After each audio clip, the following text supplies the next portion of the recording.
तेजस्विनावधीतमस्तु मा विद्विषावहै। ॐ शान्ति शान्ति शान्तिः। We'll begin with the poem on his blindness. On his blindness. When I consider how my light is spent, half my days in this dark world and wide, and that one talent which is death to hide, lodged with me useless, though my soul more bent to serve therewith my Maker, and present my true account, lest he returning chide, doth God exact day labour light denied? I fondly ask, but patience to prevent that murmur soon replies. God doth not need either man's work or his own gifts. Who best bear his mild yoke, they serve him best. His state is kingly. Thousands at his bidding speed, and post over land and ocean without rest. They also serve who only stand and wait. John Milton. A very famous literary composition, a sonnet by John Milton. Sonnet is a poem that contains 14 lines, and it is said that you need a Milton to understand Milton. That is the caliber of John Milton. This is the shortest poem in the list of poems we have in this book, Select English Poems, just 14 lines. But it is presented in such a nice and a complex manner that you need probably deep understanding, that you need deep contemplation and thinking to get the message out of it. And Swamiji revels in this poem whenever he chances to touch upon this on his blindness. It is written probably at a time when the poet John Milton himself turned blind. So the title on his blindness suggests that the objectivity of the author, objectivity of the speaker here. The speaker is probably the author himself, John Milton himself, but it is as though written like a third person here on his blindness. That shows his humility, that shows his objectivity here. This poem has been commented and interpreted by various literary scholars, and Swamiji's interpretation from Vedantic point of view is simply outstanding. It is not that the other commentaries are any different from it, but there can be a slight deeper understanding when you look at it from Vedantic point of view. When I consider how my light is spent, half my days in this dark world and wide, there is something known as literary conceit. It is like a simile. Simile is like a metaphor, which is like an example, let us say, where one is used to denote another, and conceit is when particularly this is used as a theme throughout the poem. So here the word light can be taken in any way. If you read Swamiji's commentary, he has commented upon it like, when I consider how my life is spent, which is perfectly correct. Light is considered as life here. When I consider how my life is spent, light also can be taken as sight, because light is associated with sight. If there is no light, there is no sight. And here, light is spent means that the sight is spent is gone. When I consider how my sight is gone, so here the poem begins with a complaint. Octet means the set of 8 lines. The first 8 lines of the poem, traditionally, the octet is talking about a problem or a complaint about the lack of eyesight. A problem is presented by the poet, the author. The sestet or the last 6 lines is providing the solution. It is as it were the same person who is having the turmoil inside is posing the problem, and when he is quiet, he himself is getting the answer from inside. So it is like dramatization here. That is what we need to appreciate in this poem. So in the first half, that is why Swamiji says, in this poem, within this 14 lines, there are somersault after somersaults that Milton himself seems to make.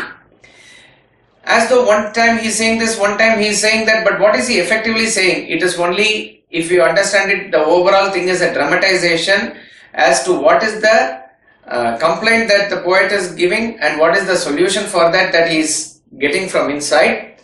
He is actually giving us a great message. So first, he is complaining about lack of eyesight here, that he has become blind. When I consider how my light is spent, how my sight is gone now, here half my days in this dark world and wide, still I have lot more life left in me. Half of my life is also not yet over. Like that is the position or stage in life. And when I see that my eyesight is gone, so what of that? And that one talent which is death to hide. As we said again, since light also, there are 3 interpretations. For light it is life, it is sight, it is knowledge actually. Light is that, so it can be even taken as what is known as a writer's block here, because the poet is saying that because of this handicap in me, I am not able to produce any poetry anymore. It is a thorough handicap on me. So that inspiration which is required to write that poetry itself is not there. All these are connected only. Okay. So that is how the word light has to be understood and spent has to be understood. When I consider how my light is spent, how my sight is gone, before half my days in this dark world and wide, because it has become dark now, and that one talent which is death to hide. What is the talent? He is going to say a little later. The talent that he has is to write poetry. Mahakavi Subramanya Bharati also says that. Yamakka Todil Kavidai. That means my work is to write poetry, and that talent, each and every one of us is blessed with a talent. And that talent which is waiting to blossom in him, okay, without which it is like as good as death. And that one talent, if it is hidden, it is death. That is what it means by, and that one talent which is death to hide. Look at it from another angle. And that one talent which is death to hide. That means that one talent in me which is writing poetry will end only upon my death. That means I am a lifelong poet, and that continuous talent in me will keep on manifesting itself, and that is my speciality, that is my core competency, that is my inherent talent or value that I have. And that one talent which is death to hide, okay, but what has happened to that talent now? Lodged with me useless. Lodged with me useless. What is happening? Now we may have a question here. Can he not write poetry without eyesight? Maybe possible, but his full expression of the poet without that eyesight is practically difficult, very difficult. We are not just talking about just holding a pen and writing a poetry all by yourself. You may dictate it also to somebody else. But think about even in this the practical difficulty. If you want to change a line, if you want to go through it, all that is just not possible without eyesight. But not just that. It is said, these poets, great poets like Wordsworth, Shakespeare, Milton, they all belong to England. And those who have gone there, they say that a poet becomes inspired when he sees a great scenery or something like that. Even Swami Ramatirtha says it is that gross matter transforms itself into a subtle poetry within you and gets itself like a potential energy outside is transformed into a kinetic energy in the form of a poetry, and that flows out of you. Like that it is. So imagine if such is the caliber of a person who can look at something and write poetry and various things that are associated with it. If he has lost his eyesight, it is definitely a great handicap, no doubt about it. So it is very understandable that here is a cry of anguish from the poet, from the speaker here, John Milton. That one talent which is death to hide, now lodged with me useless. Okay, he is complaining because, okay, I want to write poetry, I want to be a great poet, all my poetry should be published and I should be well known. Even from that angle, if you see, actually the talent which is there from him, even if he is not great, unselfish person or anything like that, just argument's sake that he has got poetic talent and he is writing poetry, with what attitude and all that is not our concern. Even then, if it is not finding a proper vent out of him, it is going to be extremely frustrating. So lodged with me useless. But here he says, that is not the case. Though my soul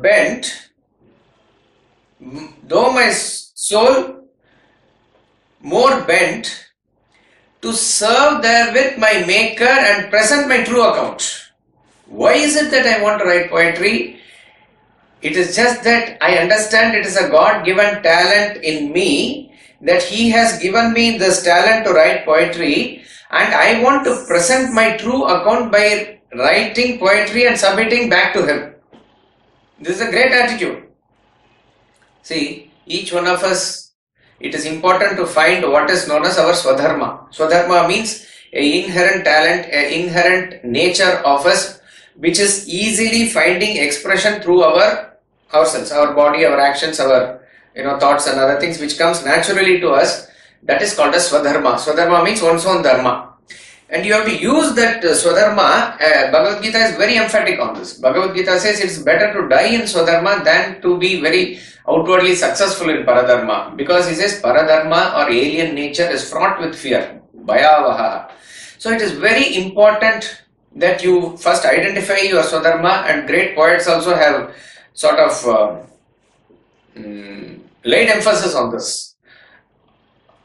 And a happy and blessed person is one who is able to just do what he is supposed to do in his Swadharma. That's all. That is a very great blessing.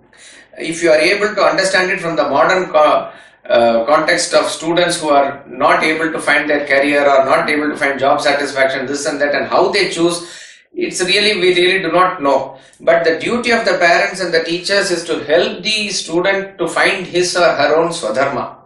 Swadharma is an inherent latent talent which is already there in you. In that area you have to hone the skill and allow it to blossom. So here for John Milton, that talent is to write poetry. And that poetry also he is going to use it for a great cause, with a great attitude he is going to do it. He says, lodge with me useless, though my soul more bent to serve therewith my maker. M is in capital, he is referring to the supreme maker or Lord, and present my true account and say that, sir, you have given me this talent and hopefully I have done the best of my ability. I have to present my true account. And how can I present my true account if I am not able to produce poetry? And how will I be able to produce that poetry if my eyesight is not there? This is his chief complaint. There is a sort of a frustration which he is expressing like this. Lest he returning chide. He here refers to the supreme he only. Lest he returning chide, there is a caveat. That means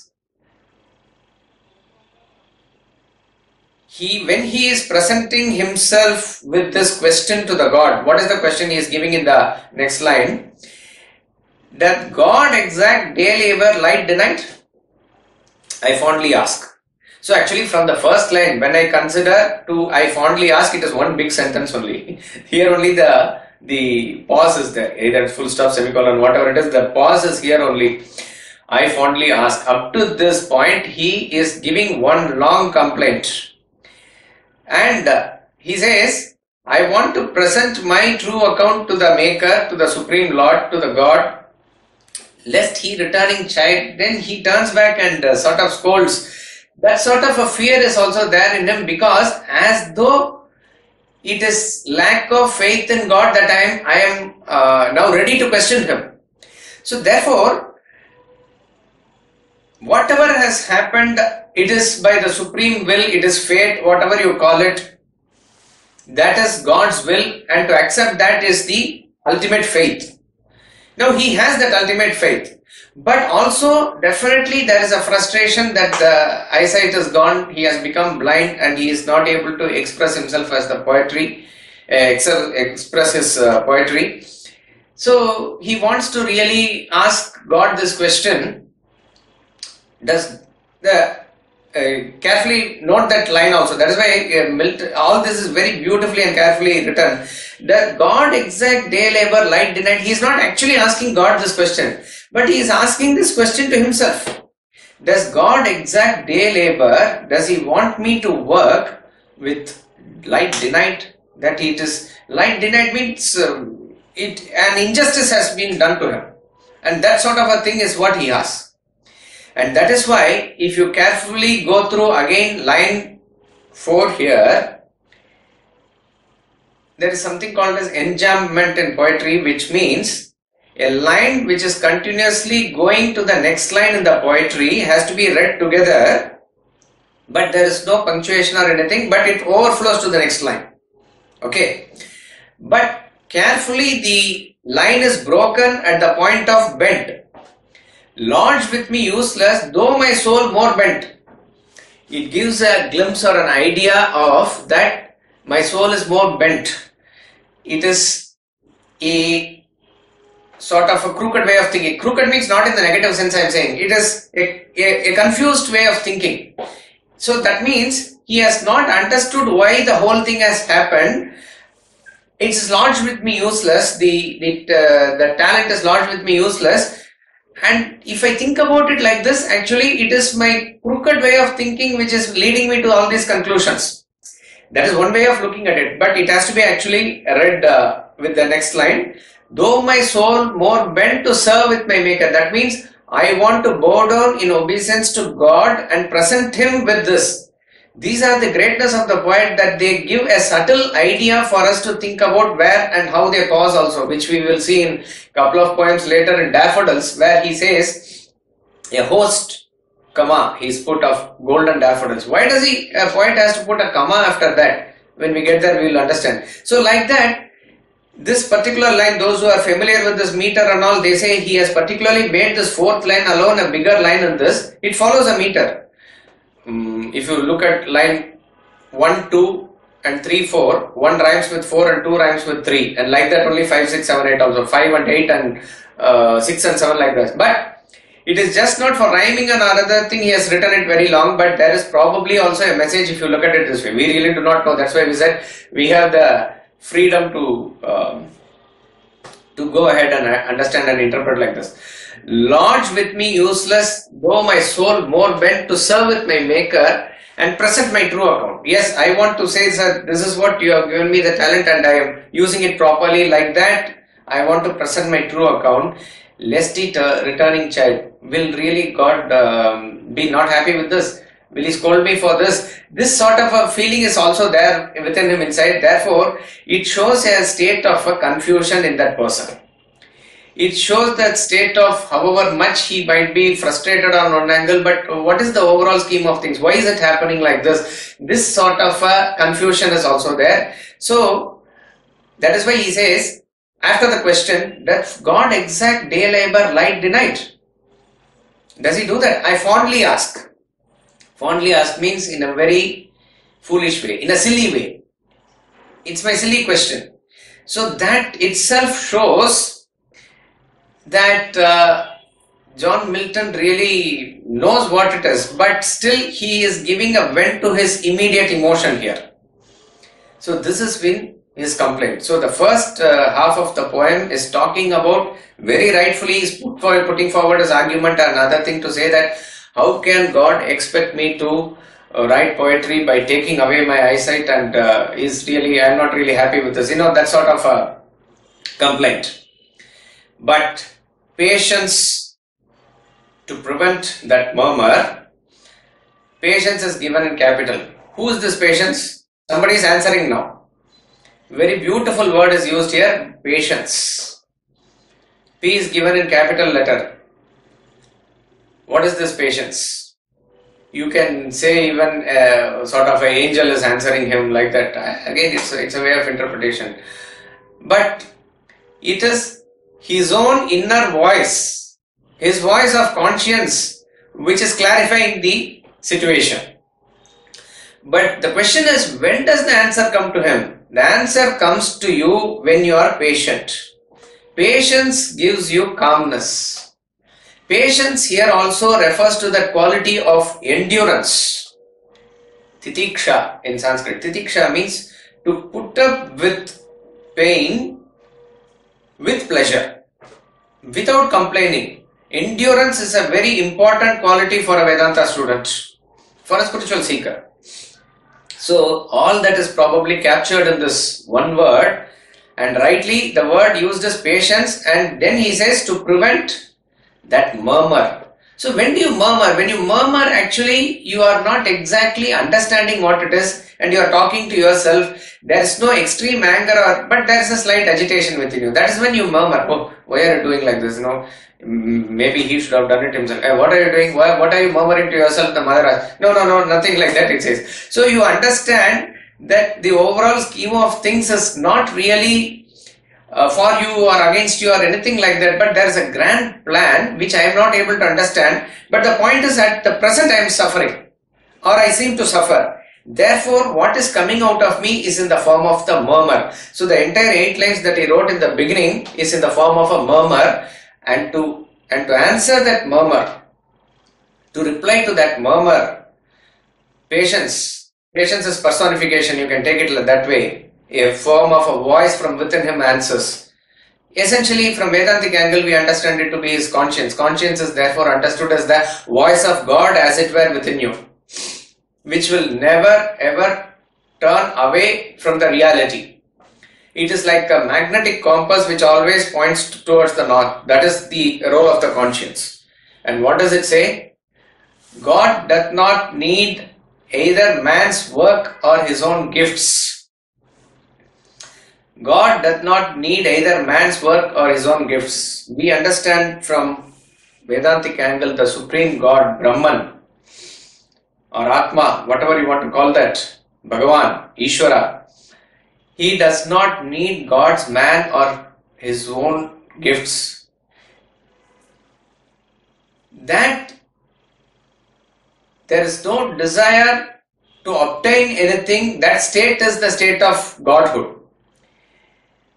Your karma or the karma phala, both are not demanded or required or mandated by the God. It is not required at all. Even from the point of view of the absolute, which is the self-realization or God-realization, neither karma nor the renunciation of fruit of action, anything like that, is going to get you that ultimate state of infinite. And from the point of view of God, he does not need it. He is paripurna. He is in that state is called as absolute fulfillment. Your work, okay, you are supposed to do your work. For what? In the spirit of cooperative endeavor, when you do that work, it is called as karma yoga.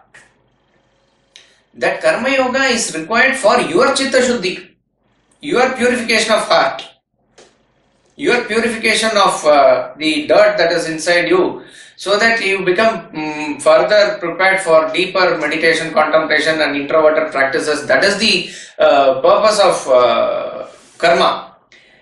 But don't think that if you are going to do the work or stop doing the work, it is going to affect his state. That is not the case at all. And whatever you are oblating as to God is also to to understand and express your devotion for you to elevate yourself. So all this is given in our Shastras also for our evolution, for our sadhana, like that it is. Do not ever think that. So when people are talking about if you do this, who are you? We are here to protect this God or something like that. They're actually a convoluted logic that is God protecting you or you protecting God? He does not any of your thing. He can take care of himself as it is. He is actually in a state of paripurna who does not need. In other words, this is a direct answer to the question that he says, how will I present my true account? Whether you present your poetry or doesn't present your poetry, it is not going to make any difference to him.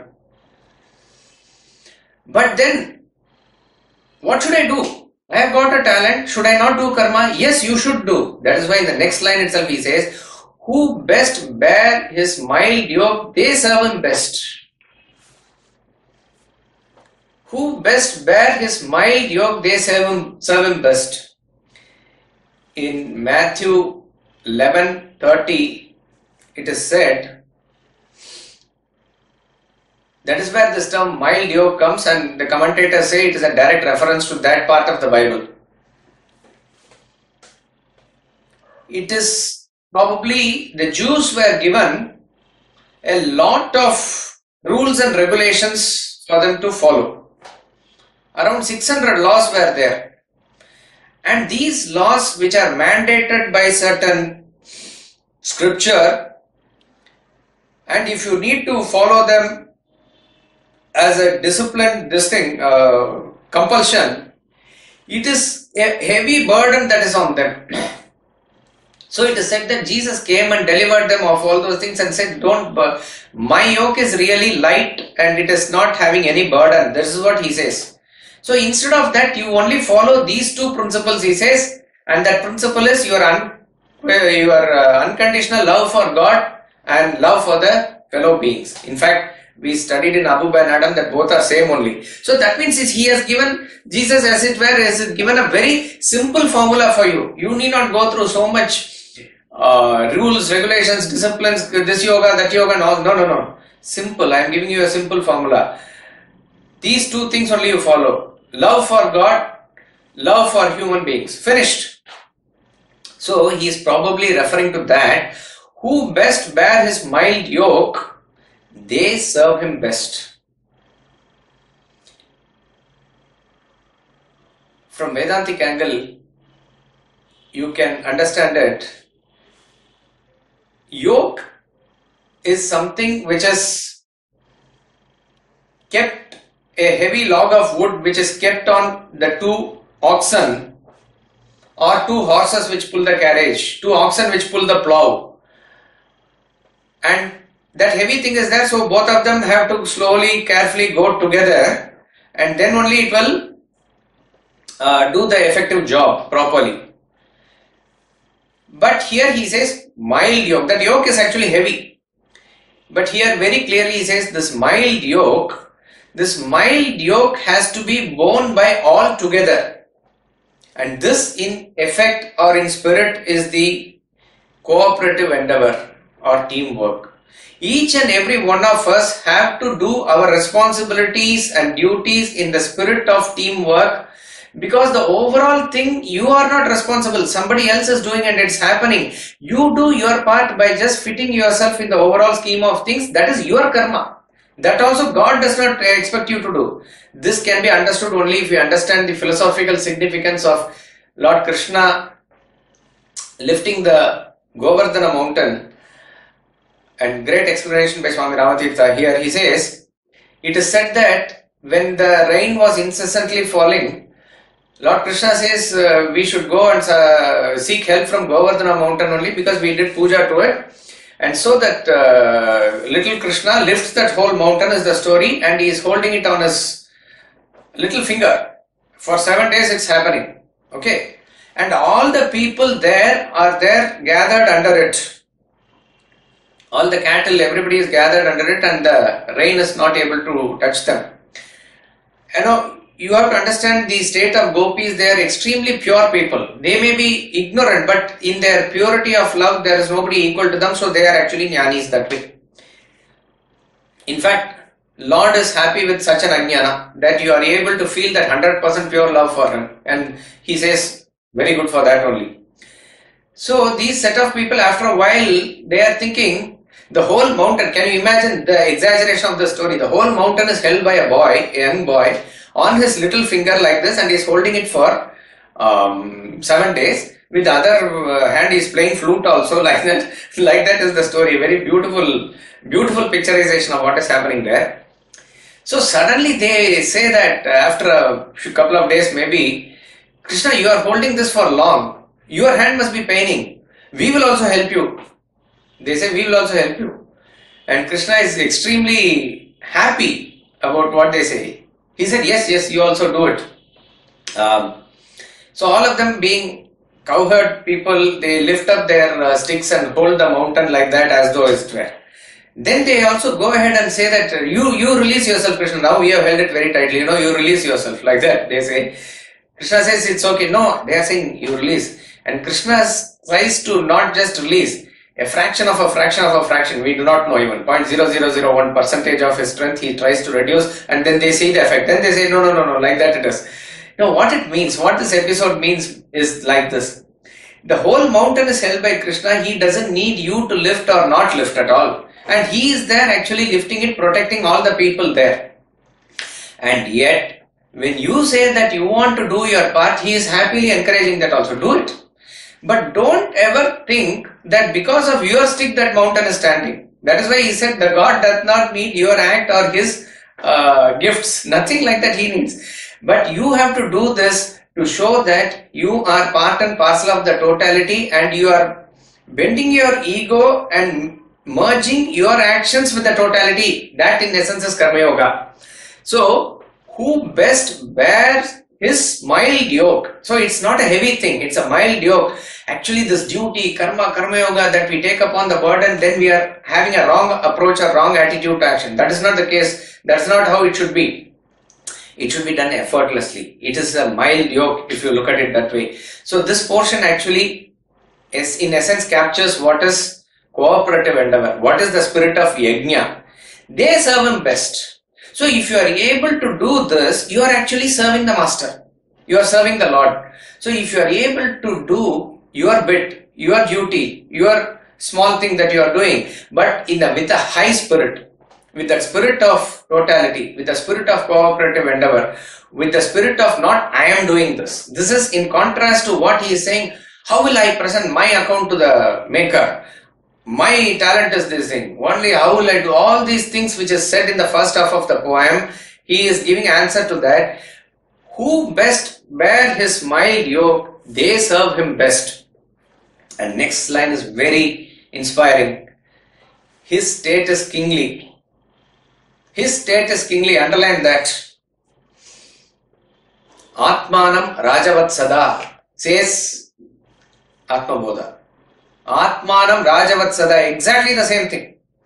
Atma is like a king. Rajavat Sada, always. His state is kingly. What does a king do? King doesn't do anything. But in the presence of the king, everything happens. As though because of fear of king, everything is spick and span, everything is perfect, everything has to be in order. And what does he do? He just sits there, nothing else he does. In his presence, everything happens. Bhisha Asmat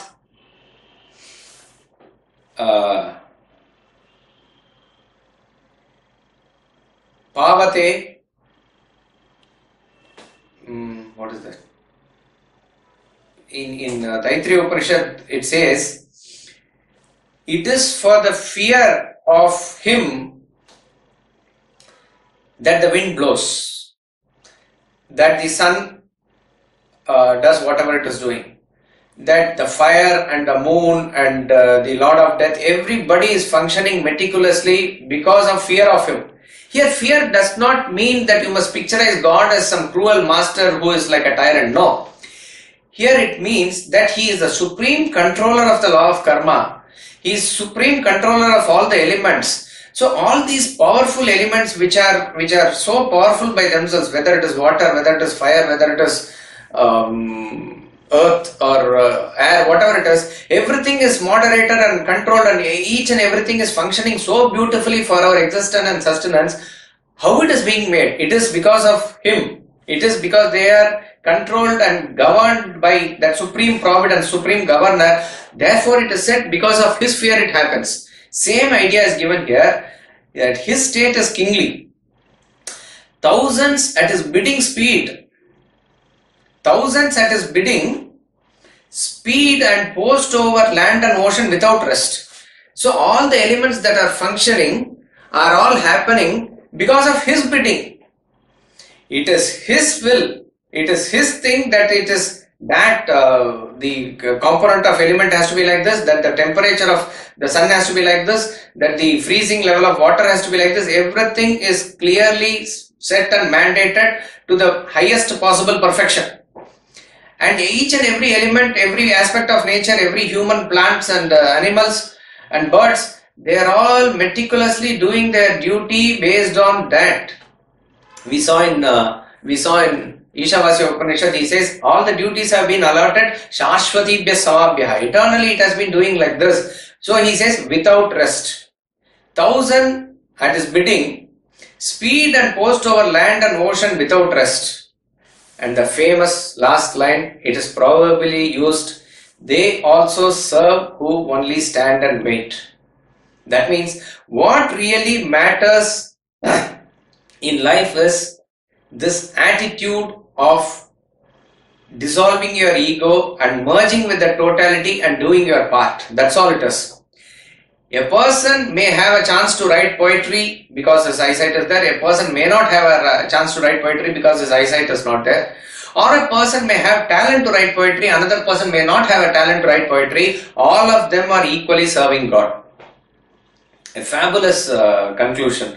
They also serve. That means a person who is standing and doing nothing also, but what really matters is this inspiration, this attitude. He is also actually serving God. We jokingly use this line when we play volleyball in academy. Volleyball has the 6 players, 3 in the front, 3 in the back. And when we play at academy, some of us have had some practice with volleyball when we were in school, but many of the students may not have played that game before, but we all play together, for fun and everything is there. But definitely those who know the game, they will obviously by the force of this, by the force of the situation, they tend to dominate the game. And even if the ball is not coming to the other person, you will go and take because you want to win the point for the team. And this is all part and parcel of the game. Nothing really, you cannot sit and meditate on the volleyball court. These are part and parcel of the game. But what happens is that according to the rule, there is a rotation. Rotation means after every point that is coming to you, when you are about to serve, there will be one rotation. So the 6 players will move clockwise and whoever is in the position of the serving, he will serve. So even if a boy is denied playing volleyball by a dominantly another person, nobody can deny him the chance to serve when his chance comes. So we say, or a boy actually very jokingly and philosophically, when this poem was taken, he said, when his chance came to serve, he said, they also serve who only stand and wait. I have been standing and waiting, not only looking at the ball, not from outside, from within the court. He is playing and part of the team, but he has not got his chance. But they also serve. He also gets his chance to serve the ball. Those who, they also serve who only stand and wait. But looking at it from the poem's point of view, I did not want to bring any humor for the sake of humor, but the point is, he is also part of the team. That's all it is. A person who has got the volleyball talent and he is spiking and he is serving and he is boosting the ball, he is actually very much part and parcel of the game, or he is the man of the match maybe. He is also playing the game provided he considers himself to be the part of the team and keeps the team's interest high. And one who is there to just make up the number 6 See, there are 6 people required in the court and he is just doing that, and he is not doing much, maybe rotating like a parikrama in the temple that is going. When his chance comes, he will just serve and just watch. He is also part of the team. If the team wins the championship, all are given the equal gold medal. If the team loses, all of them lose equally. Like that it is. So it is the attitude that really matters. They also serve who only stand and wait. This is probably used since this is one of the fabulous piece of literature here. We will listen to Swamiji's commentary. The title of this sonnet refers to John Milton's own blindness. The poet turned blind halfway through his career. He starts the poem with a complaint. How does God expect me to express my poetic talent without eyesight? However, soon after he realizes that God does not expect anything from anyone. That God, Brahman, is all full, free from any want or desire. Brahman is like a monarch. Everything functions in his presence, but he remains ever free. They serve him best who function without ego in a spirit of co-operative endeavour. It is the selfless spirit in action that matters in life, not what one actually does. So the one who writes poetry and the one who does not both serve him. An acknowledgement that speaks of Milton's great humility. The famed last line, they also serve who only stand and wait, has been used proverbially ever since. The sonnet presents 2 main characteristics of a perfect being: knowledge, vidya, and humility, vinaya.